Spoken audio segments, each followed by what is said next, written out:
बच्चे हैं, इनसे इसका पालन होता है। शब्द रूप आदि इसकी डालियाँ हैं, पीछे कर्म रूप में प्रकट होने वाली इसकी जड़ें, नीचे मनुष्य लोक में और नीचे अपने चली गई है। पर अश्वत्थ का यह रूप, इसका आदि अंत और आकार सांसारिक प्राणी के ध्यान में नहीं आता है, तथापि इसकी जड़ गहरी है। जैसे इस पीपल को वैराग्य रूप की जड़ से काट कर वह शतान ढूंढना चाहिए जहाँ से फिर लौटना नहीं पड़ता, वही है पीपल का।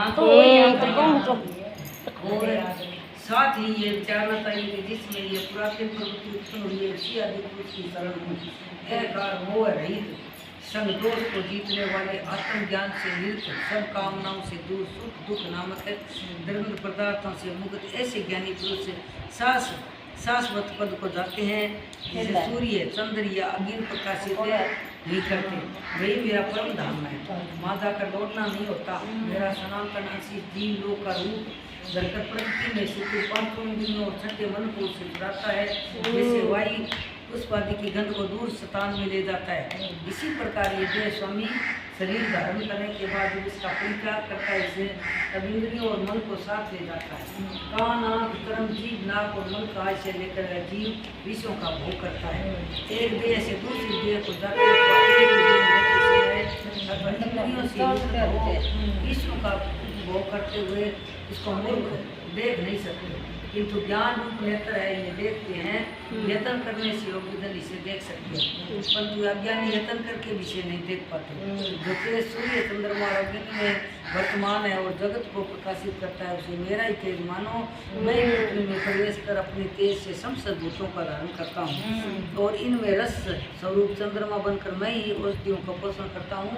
मैं जठराग्नि होकर प्राणियों की देह प्रतिष्ठ हूँ और प्राण वायु अपान वायु से संयुक्त होकर चारों प्रकार भक्ष्य भोज्य चोष्य देह से भोजन किए हुए प्राणियों के अन्न को बचाता हूँ।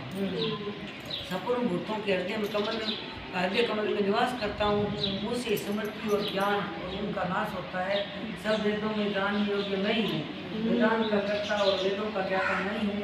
इस संसार में चर और अचर ये दो पुरुष है।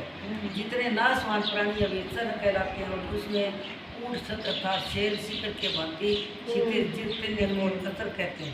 इतने उत्तम पुरुष परमात्मा विकार रहित सब नियंता वेद मुक्त नित्य रूप तीनों लोकों में प्रविष्ट होकर धारण पोषण करता है और इन दोनों से अलग है। मैं चर और अचर से तो इसी कारण से लोक और वेद मैं पुरुषोत्तम नाम से विख्यात हूँ।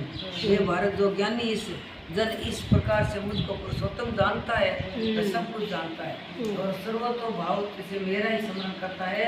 ये भारत शास्त्र के बुआ भेद पर जो मैंने कहा है, जानकर बुद्धिमान पुरुष कृत्य होता है। श्री